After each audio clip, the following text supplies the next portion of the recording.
fra min fælde. Kom op og slå. Og nu? Nu? Nu?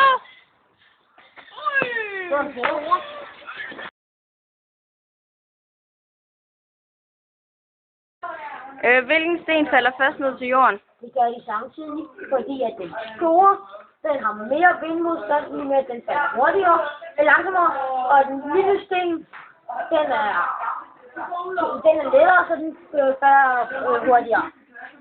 Okay.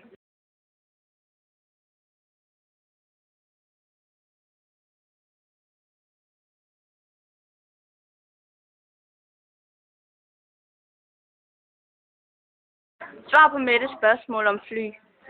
Altså, mennesket han rammer først, fordi at der er mere vindmodstand på flyet, og mindre vindmodstand på mennesket.